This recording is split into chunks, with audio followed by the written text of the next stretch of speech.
Hey everybody, welcome back. This is Georgiana with Expressions Craft Studio, and we are going to do snowflake number 3 for week 3 of our snowflake series. And I had this one all ready to go, and then pardon me, my husband's out there coughing up a storm. And then I spilled my glass all over my desk, which I've never done before, but today was the exception to the rule. So snowflake 1 has suffered a little bit of damage. I'll pull it up here. I don't know how well you can tell, but up close you can tell it's a little damaged. That's snowflake number 2. Snowflake number 1 actually survived. It's still damp on the back. Actually survived pretty well. So today we're going to do snowflake number 3. So because I damaged some of my points of my snowflake, I had to start over. So I made my rings using half a strip, which my strips are 10.5 inches or 10 3/4 inches depending. I just wrapped them around my zig marker, my 2-way glue marker. Was this one. They come in different sizes, so this is the one I used, but you can use anything that's round. So I did 2 of those, and now and I glued them already, so now I'm just going to shape them into a teardrop. Just give them a little pinch at the tip, and one more little pinch. And so this snowflake's going to kind of start looking like a flower, and I'm okay with that. So for the next step, and I'm going to have to make a bunch of these because I ruined all of those as well, but those are the pieces that kind of jut out from here. So I'm going to coil. We'll do one here. I've got one already, but I'll show you what I did. So I do a little pre-coil here. Grab my tool. I maybe coiled that a little much, but we'll see. Load your slotted tool. And again, I like to just lay that over a little bit.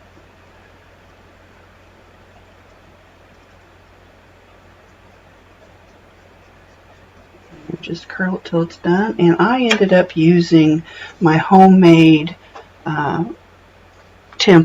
circle template here that I made using my Cricut.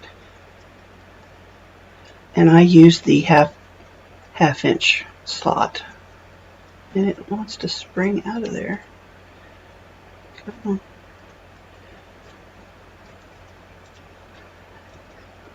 There we go. Does it stay? Alright, so I'm going to do that one more time, and then we will pull those out and glue them together. Yeah, see, I think what I did was I coiled it a little too much, and it didn't want to cooperate. So again, we're just going to coil that around our slotted tool.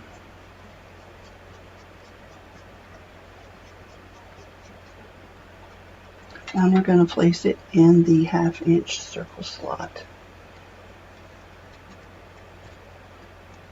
Kind of keep a little pressure on it so it doesn't go crazy on me. I don't know if I got a cut on my finger or if that's glue. I think it's a cut. Not sure how I did that. It's just a little surface cut. Nothing serious. Alright, so I'm going to get our glue, and if I can find my tweezers, since I had to clean up my desk, which that was the good thing about the spill. It did force me to clean up my desk, which I've been putting off doing. So it wasn't totally a bad thing. It was just really frustrating because, you know, when you spill a nearly full glass, it tends to go everywhere.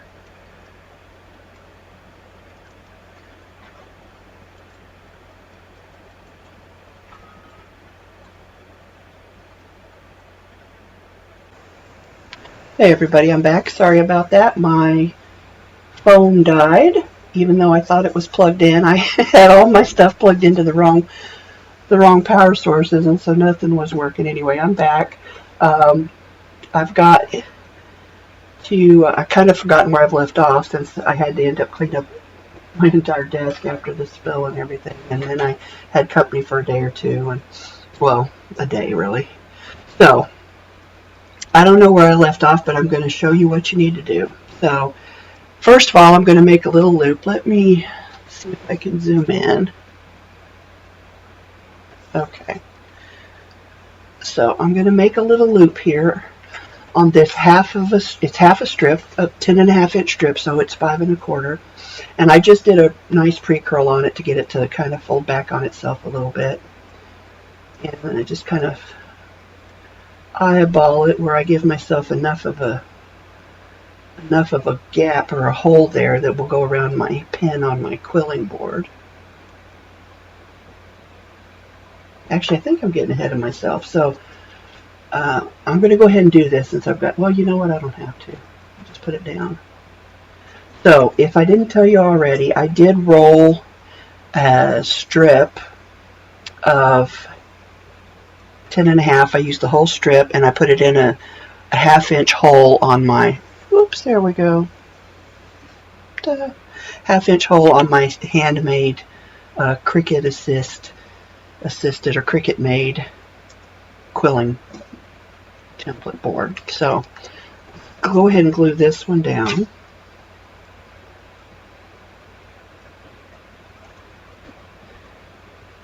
Let's give that a little burnish to help that glue set. Sorry, everything on my desk has been moved, and so I'm going to have to kind of realign myself. So once you've got that, I'm going to have to kind of curl it a little bit. If I can find my, because it's been sitting here now for a couple days. So I'm just going to try and get that reloaded onto the slotted tool. There we go. And I'm just going to coil it back up until it reaches that glue area. Okay. Take it out and let it curl again. That way I get a nice pinch on my teardrop. So pull the center to the top here, give a little pinch. There we go. There's your teardrop. So we'll move that out of the way. Slide this back over. So now we've got our teardrop that we're going to glue into this teardrop frame or shape or outline, whatever you want to call it. And so I'm just going to put a little glue on toward the tip down here on both sides. And I'm going to slide it with the point in first and then just kind of push it up to where the tips are together. So there'll be a little bit of gap here at the top, which is hard for you to see. I know. I'll let the glue set and then I'll lift it up. There we go. So now you can see that gap at the top a little bit. And you could use a bigger strip or a longer strip if you wanted to fill that in completely, but I kind of liked it with the gap, so that's where we're at. So now I'm going to glue this piece into the rest of the other 5 pieces to make our 6-pointed snowflake. And I do have them all going in the same direction, so, and by that I mean the coiling is all going in the same direction. So kind of get that cleaned up a bit better. That looks alright. So I'm just going to hold that for a second and then we'll insert, or we'll make our little piece that goes in the indentation here. So I'll glue to the paper. Okay. So I've already got one made and that'll go in here, and we're going to make one more. And to do that, I'm going to pull over my husking board. I'm going to see if I can zoom in just a little bit more, maybe. There we go. And push this over here. Alright, so for that, I have this strip here that I was working with earlier. So I'm going to put a little bit of glue on it, and we're going to glue a little bitty loop on the end that will hook around our slotted pin for our husking board. So I'm just going to kind of pinch that and then give it a little squeeze with my tweezers here.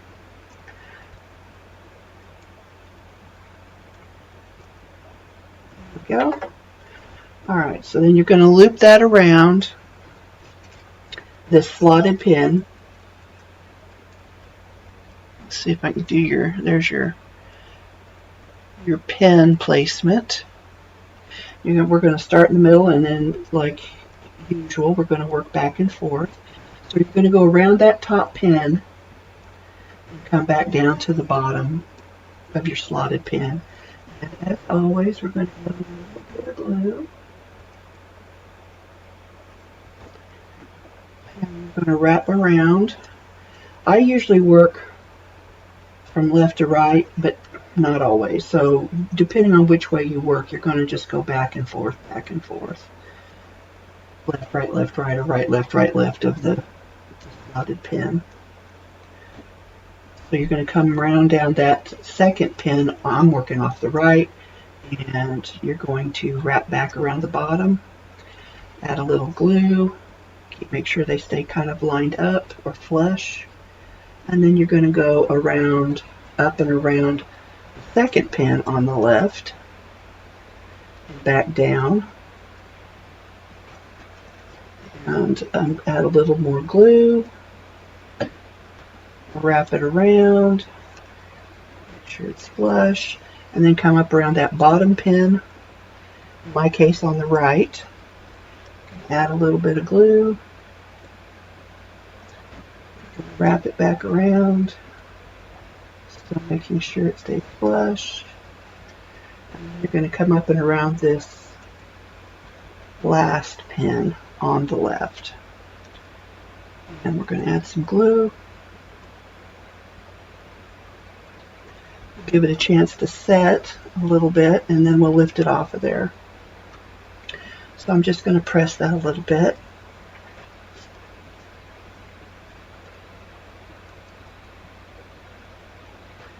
Probably good. Lift it up off of there. And we're going to snip off that little bitty tail. I'm just coming in with my scissors and snipping that off. There you go. It's kind of blurry, sorry about that. So then you're going to pinch it. You want to get a nice kind of point here at the bottom. And we're going to slide that out of the way. We're going to bring our snowflake back in, and we're going to finish gluing these last two flourishes into the valleys here. I'm going to pinch this one again because it's been a couple days and it's kind of opened up. So we're going to add some glue again to the point here on both sides a little bit. And then you're just going to gently nestle it up into those valleys, making sure that everything stays flush on top and bottom.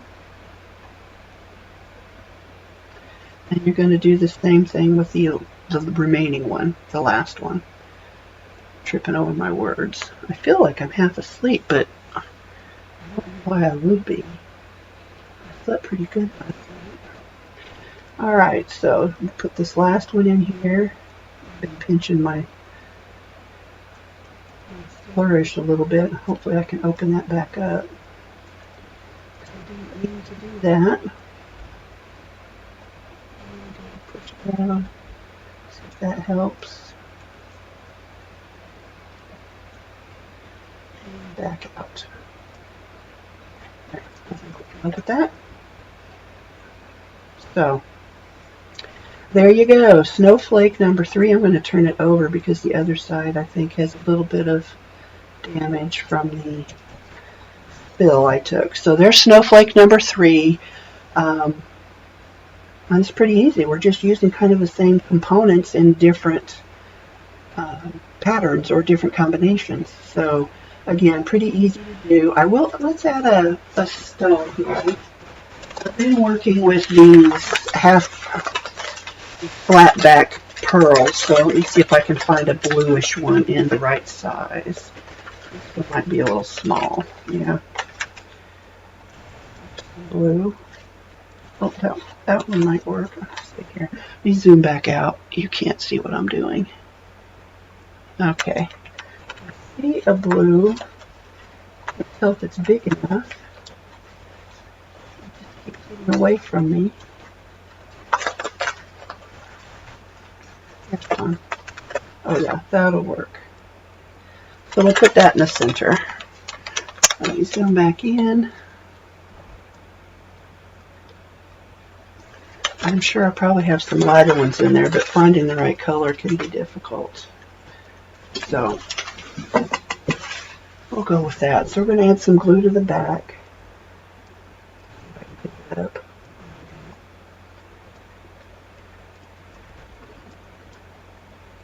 I usually add a glue dot as well, but they're kind of out of my reach right now. So I'm just going to add some glue to the back. Center it up as best I can. And then give it some pressure.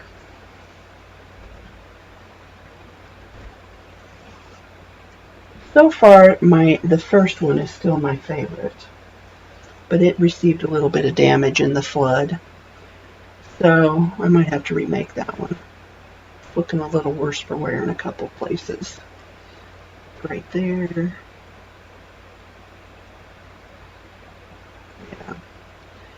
Have to fix a little bit. I pressed a little too hard when I was trying to dry it. And kind of mangled the tips of these.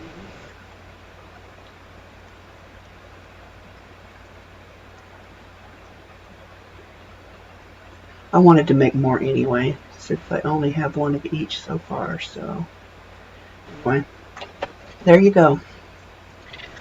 Snowflake number 3, pretty easy peasy. Like I said, we're still using the same easy components and just putting them together in different combinations.